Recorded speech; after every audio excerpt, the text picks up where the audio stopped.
할렐루야, 할렐루야. 지난 한 주간도 평안하셨습니까? 아까 광고 시간에 보여드린 것처럼 우리 지난주 야외 예배 너무나도 좋은 곳에서 또 함께 즐거운 시간, 그리고 즐거운 식사, 그리고 좋은 프로그램을 통해 우리 행복한 시간을 가졌습니다. 물론 여러 가지 이유로 참석하지 못하신 분들도 계시겠지만 내년도 있습니다. 우리 내년 봄에 야외 예배 꼭 기억하시고, 우리 내년에는요 일정 관리 또 몸 관리 잘 하셔서 더 많이, 한 분이라도 더 많이 참석할 수 있는 그런 야외 예배를 드릴 수 있게 되기를 바랍니다. 아멘이 왜 이래요? 자, 우리 옆에 있는 분들과 이렇게 인사합니다. 내년 봄에는 꼭 함께 합시다. 자, 그런데요 중요한 것이 있습니다. 건강 잃어버리면 안 됩니다. 아멘. 자, 우리 옆에 있는 분들과 다시 한번 인사합니다. 그때까지 건강 잃어버리지 맙시다. 그래요, 맞습니다. 건강하지 못하면요 아무리 좋은 자연도 누릴 수가 없습니다. 자, 내일부터 이제 많이 추워진다라 그러는데 바라기는 건강관리 잘 하셔서 하나님께서 주신 하루하루 기쁨으로, 행복으로 잘 채워 나아가시는 여러분들 모두가 되시기를 주님의 이름으로 축원합니다. 아까 우리 성교경 원사님 기도하신 것처럼 이번 주는 종교개혁 주일입니다. 중세시대 종교개혁이 없었다면 아마 우리는 구원과 전혀 상관없는 사람이 될 수밖에 없었을 것입니다. 루터를 비롯한 여러 종교개혁자들이 목숨을 걸고 개혁을 이룬 결과 우리는 구원에 이르는 성도로 살아갈 수 있게 된 것입니다. 자, 그렇다면 이들이 목숨을 내놓고 종교개혁을 했던 그 이유가 과연 어디 있을까요? 중세시대 교회에는요 구원에 이르는 길이 여러 가지가 있었습니다. 언뜻 이해가 안 되는데 그것이 사실입니다. 그러니까 신기하게도요 성경, 우리가 진리로 알고 있는 성경 말씀이 구원의 여러 길 중 하나로 취급을 받았습니다. 오히려 성경이나 믿음보다 교황의 명령, 공회의 결정, 이런 것들로 인해서 구원을 이룰 수 있다라 그랬으며, 심지어 면죄부를 사거나 십자군 전쟁에 참여하거나 혹은 선행을 함으로써 구원에 이를 수 있다라고 한 것입니다. 지금으로서는 이해가 안 되죠. 그러나 중세시대는 그랬습니다. 더 황당한 것은 중세 교회의 수장이었던 교황이 바로 이렇듯 선언했고 교회법으로 이것을 규정했기 때문에 결국 종교개혁이 일어나게 된 것이다 라는 겁니다. 자, 여러분들에게 묻겠습니다. 여러분들은 구원 받으셨습니까? 이럴 때 아멘이 커야 되는 거예요. 다시 한번 묻겠습니다. 여러분들 구원 받으셨습니까? 자, 그러면 어떻게 구원 받으셨습니까? 오직 성경, 오직 은혜, 오직 믿음, 오직 그리스도, 오직 하나님께 영광 돌림을 통해서 우리는 구원받은 겁니다. 이 5가지 오직, 이것이 바로 초대교회 종교개혁자들의 선포였고, 이를 기리고 기억하는 것이 바로 종교개혁 주일의 정신이다라는 것입니다. 우리가 매주 성경을 들고 선포하는 것이 있습니다. 자, 오늘은요 특별히 우리 한 구절 한 구절 그 의미를 생각하시며 우리 성경을 높이 들고 우리의 믿음을 고백하도록 하겠습니다. 자, 우리 성경을 높이 드십니다. 저는 예수 믿어 구원받았습니다. 저는 예수 믿어 하나님 자녀 되었습니다. 저는 예수 믿어 천국 백성 되었습니다.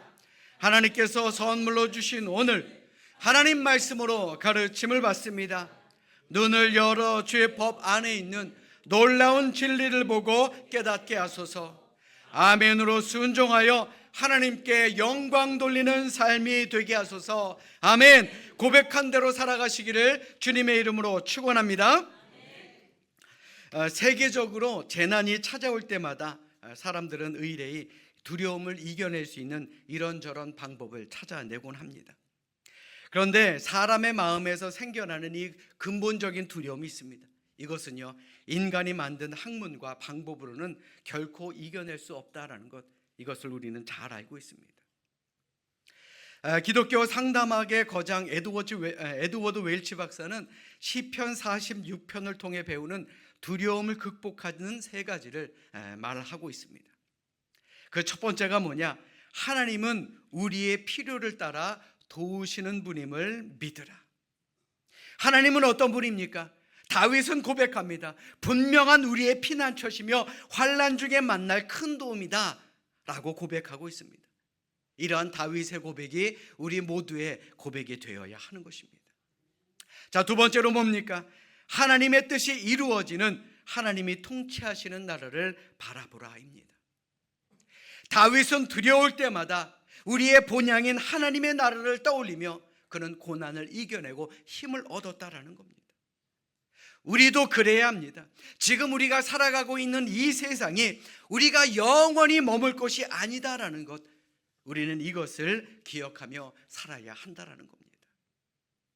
그리고 마지막 세 번째가 뭐죠? 우리 같이 읽도록 하겠습니다. 함께 읽습니다. 시작. 심판의 날을 기다리며 오히려 기쁨으로 노래하라. 아멘. 믿지 않는 사람들에게 심판의 날은요, 참으로 황당하고 그리고 굉장히 무서운 날입니다. 그러나 우리는 다릅니다. 예수 믿는 우리에게는 심판의 날은 오히려 기쁨의 날입니다. 주님은 성경에 나오는 모든 말씀을 지키시는 분이기 때문에 우리 모두가 천국 백성됨을 믿고 사는 것, 그게 우리 앞에 놓여 있는 고난을 이겨내는 방법이다라는 것입니다. 이런 믿음으로 살아가시기를 주님의 이름으로 축원합니다. 자, 그런데 이런 글을 읽다 보면요, 머리로는 맞아, 이렇게 해야 돼 라고 하는데요, 마음속으로는 이거 참 쉽지 않구나 라고 생각될 때가 참으로 많습니다. 특별히 나를 비난하는 사람들 앞에서는 이런 하나님의 뜻이 무용지물이 될 때가 많다라는 것, 이것이 우리가 살아가는 데 있어서 큰 문제 아니겠습니까? 이는 오늘 우리가 읽은 본문도 마찬가지입니다. 오늘 본문을 읽다 보면 비전의 사람과 비난의 사람, 이렇게 두 종류의 사람이 등장하는 것을 우리는 보게 됩니다. 오늘 본문에 보시면 무너진 성벽을 재건하려는 느헤미야가 여러 가지 어려움을 만났다라는 것을 알 수 있습니다. 바벨론 포로 70년의 시간을 마치고 이제 다시금 이스라엘을 재건하려고 노력하는데 그만 방해꾼이 나타난 것입니다. 오늘 본문 1절 말씀을 보십시오. 산발랏이 우리가 성을 건축한다 함을 듣고 크게 분노하여 유다 사람들을 비웃었다라고 성경은 말합니다. 참 황당한 건요, 여기에서 나오는 이 산발랏이라는 사람도요, 느헤미야와 같은 유다인이었다라는 겁니다. 같은 민족의 사람에게 비난을 받았다라는 거예요. 게다가 이방인이었던 도비야라는 사람과 함께 느헤미야와 이스라엘 백성들을 비난한 것입니다. 그렇다면 이들이 과연 뭐라고 비난을 했습니까? 오늘 본문 2절의 말씀 보십시오. 이 미약한 유다 사람들이 하는 일이 무엇인가? 스스로 견고하게 하려는가? 제사를 드리려는가? 하루의 일을 마치려는가? 불탄 돌을 흙무더기에서 다시 일으키려는가? 이 말은요, 쉽게 말하면요, 아니 힘도 없고 능력도 안 되는 것들이 무슨 이런 기적과 같은 일을 할 수 있겠느냐? 그들을 비난한 것입니다. 게다가 오늘 본문 3절의 말씀에 보시면 이방인이었던 암몬 사람 도비야의 조롱이 나옵니다. 그가 뭐라고 조롱합니까? 암몬 사람 도비야는 곁에 있다가 이르되 그들이 건축하는 돌 성벽은 여우가 올라가도 곧 무너지리라 하더라. 때리는 시어머니보다 말리는 시누이가 더 밉다라는 말이 있죠. 도비야가 딱 그런 겁니다. 과연 여러분들이 느헤미야였다라고 한다면 과연 어떻게 하셨겠습니까? 사실 사람이 비전을 가지기는 참 쉽습니다. 그런데 여러 가지 비난과 여러 가지 고난 가운데 그 비전을 끝까지 지켜나가는 것, 이것은 결코 쉬운 일이 아니다라는 겁니다. 우리도 그렇지 않던가요? 뭔가 마음 먹고 무엇인가를 하려고 할 때에 꼭 내 마음을 흔드는 사람이 나옵니다. 그렇게 이리저리 흔들리다 보면 비전을 포기하고 싶을 때도 있습니다.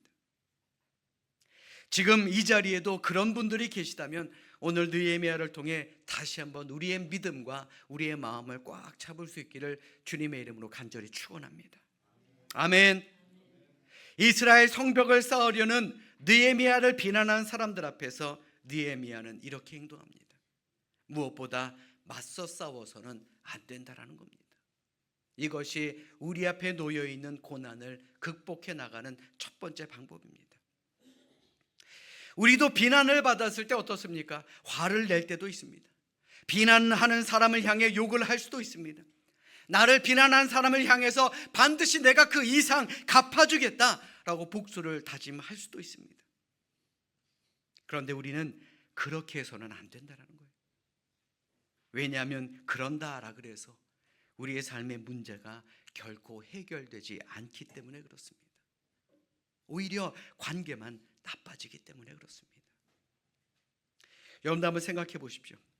살면서 밉지 않은 사람이 어디 있겠습니까? 내 배로 낳은 내 자식도 미울 때가 얼마나 많습니까? 그렇다 그래서 할 말 못할 말 다 하는 것, 이것이 결코 지혜로운 방법은 아니다라는 겁니다. 왜요? 예수님도 바로 그렇게 행동하셨기 때문에 그렇습니다. 성경을 한번 보십시오. 예수님처럼 비난을 많이 받으신 분도 없습니다. 때로는 귀신 들렸다라는 오해도 받았고요, 없는 자리에서 수군거리는 사람들이 참으로 많았습니다. 아니, 아예 면전에서 비난하는 사람들도 있었습니다. 심지어 때리고 침을 뱉고 가시 면류관을 씌우고 십자가에 못 박지 않았습니까? 그때 예수님 과연 어떻게 하셨습니까? 예수님은 조용하게 침묵하셨습니다. 오히려 그들을 위해서 하나님께 기도했습니다. 저들이 하는 것을 저들은 알지 못합니다. 저들을 용서하여 주십시오 라고 말입니다. 영국의 시인 존 드라이더는 고통을 받을 때는 침묵이 최고다라고 말했습니다. 또 언어학자 토마스 칼라일, 역사학자 토마스 칼라일은 언어는 위대하다, 그러나 침묵은 더 위대하다라고 말했습니다. 오늘 우리가 읽은 본문 어디를 봐도요, 느헤미야가 자기를 비난하는 사람들과 맞서 싸웠다라는 이야기가 나오지 않습니다. 자신들을 비난하는 산발랏과 도비아에게 왜 그런 쓸데없는 말을 하고 다니느냐 따졌다라는 이야기조차 나오지 않습니다.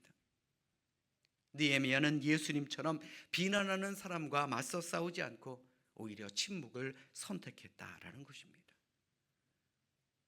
사랑하는 여러분, 오늘 사는 우리에게도 이러한 느헤미야의 삶의 자세가 필요합니다. 왜 우리를 비난하는 사람이 없겠습니까? 심지어 모르는 사람도요, 교회 다닌다고 손가락질합니다. 비난하는 사람과 맞서 싸우기보다는 침묵하는 것이 오히려 문제를 해결하는 방법이 됨을 기억하시기를 주님의 이름으로 간절히 부탁드립니다. 우리가 우리의 비난을 극복할 수 있는 가장 첫 번째 비결, 바로 침묵하는 것입니다. 다시 한번 기억하시기를 주님의 이름으로 축원합니다. 자, 두 번째로 우리의 삶에 놓여 있는 비난을 극복하기 위해서 우리에게 필요한 두 번째는 바로 하나님 앞에 기도해야 하는 것입니다. 여러분들에게 묻겠습니다. 억울한 일을 당할 때 기도가 나오던가요? 우리 교회는 기도하시는 분들이 안 계신가 봐요. 아까 일부 때는 욕이 나옵니다 라고 하시는 분들 계십니다. 맞는 말인 거예요. 억울한 일 당할 때 분노가 치오릅니다. 하나님을 원망할 때도 있습니다. 왜 저런 사람을 내 앞에 보내주셨냐? 저는 그럴 수 있다고 봅니다. 사실 저도 그랬거든요. 그런데 이것은 믿음의 사람의 모습이 아니다라는 거예요. 오히려 기도하는 것이 믿음의 사람의 모습이다라는 겁니다. 이런 이야기가 있습니다. 하루는 모기가 죽어서 하나님 앞으로 갔습니다. 죽은 것이 너무나도 억울한 모기가 하나님 앞에 하소연을 합니다. 아니, 하나님, 이것 좀 보십시오. 사람들이 파리는 죽이지 않고 그냥 손으로 내쫓는데 왜 우리는 끝까지 따라와서 때려 죽입니까? 나 이거 억울해서 못 살겠습니다. 이거 불공평한 거 아닙니까? 그러자 하나님이 모기에 이렇게 말씀하셨다 그럽니다. 야, 그래도 파리는 손이라도 모으고 기도라도 하잖냐. 오늘 본문이 특별한 이유는 느헤미야는 비난하는 사람에게는 침묵했지만 하나님 앞에서는 침묵하지 않았다라는 겁니다. 그는 하나님 앞에 기도했습니다.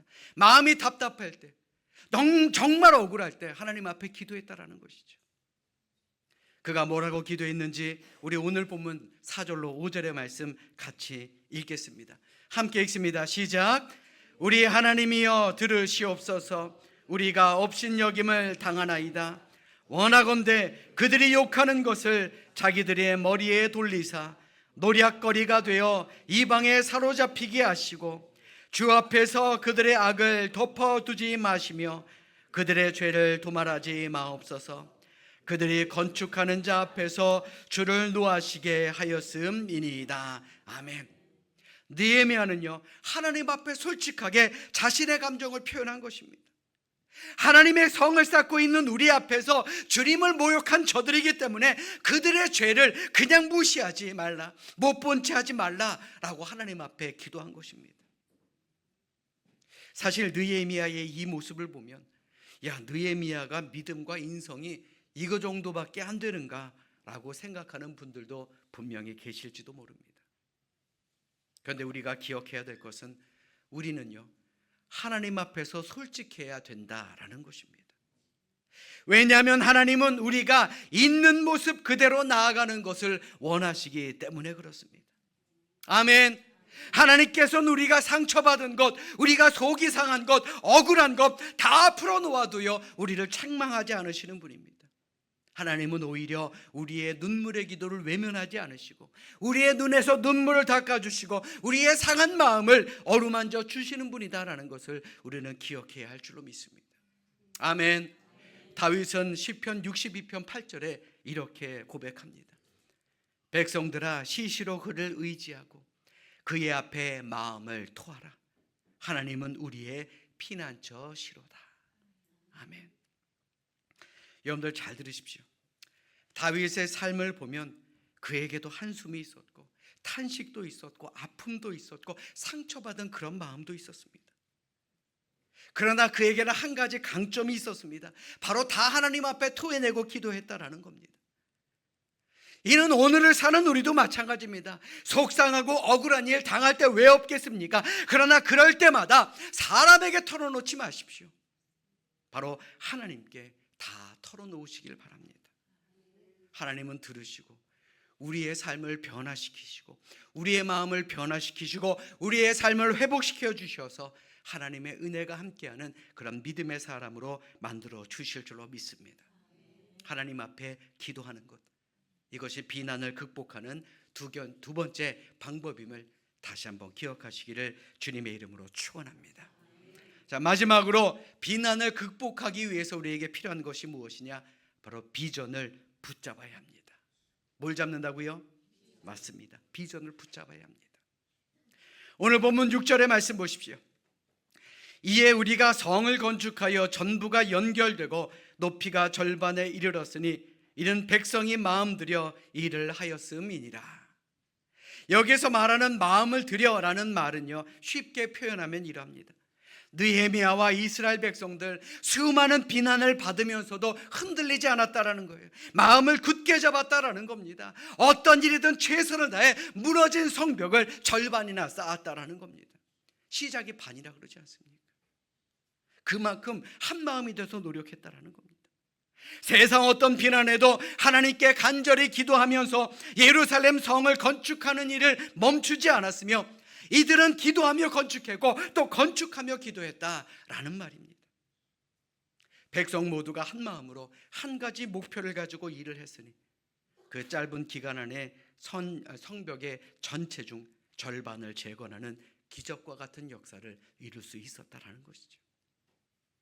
결국 느헤미야와 이스라엘 백성들은 자신의 비전에 따라 성벽을 완성시켰고 스룹바벨은 이스라엘의 두 번째 성전까지도 완성시키게 됩니다.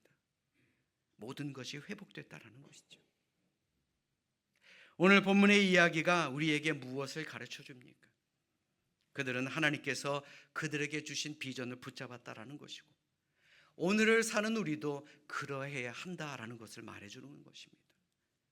비전을 붙잡으면 흔들리지 않을 수 있다라는 것이죠. 저도 목회를 하면 여러 가지 마음이 무너질 그런 일들을 겪게 됩니다.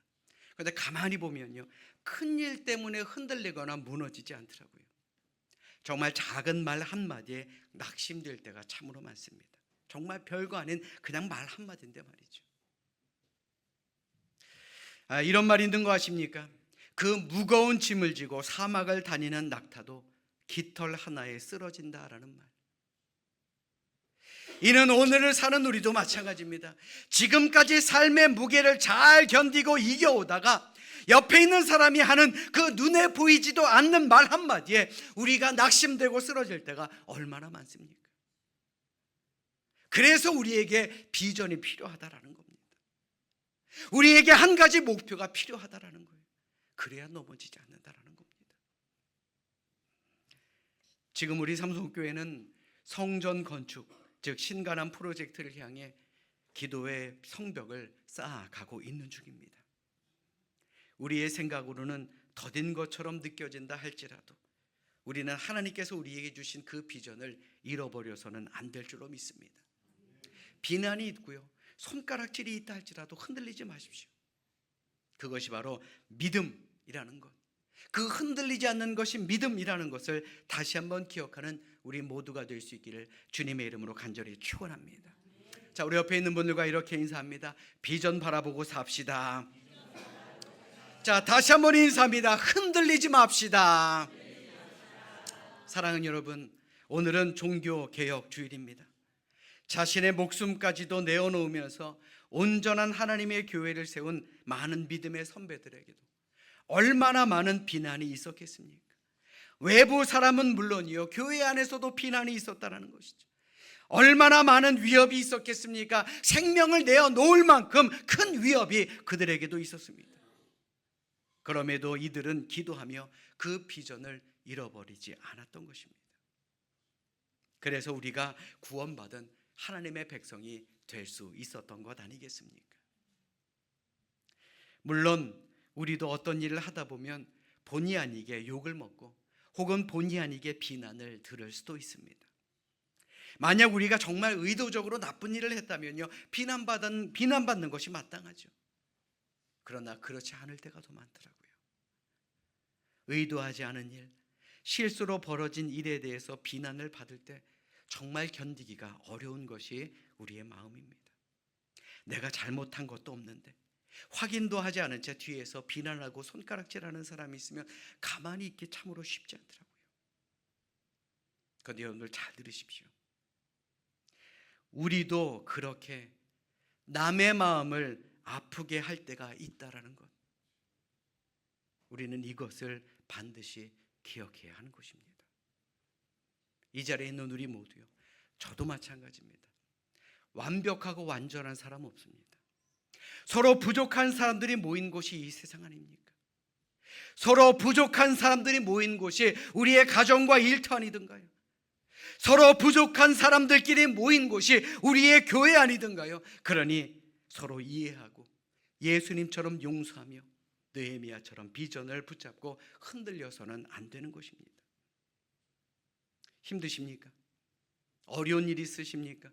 억울한 일이 있으십니까? 그렇다면 얼마나 하나님 앞에서 기도하십니까? 얼마나 내 마음을 내어놓고 하나님을 붙들고 사시느냐라는 말입니다. 그러니 힘들 때 오히려 기도의 자리, 예배의 자리에 더 열심히 최선을 다하시길 바랍니다. 그것이 하나님을 붙드는 길이고 새로운 비전을 받는 길이다라는 것, 우리는 이것을 기억해야 할 줄로 믿습니다.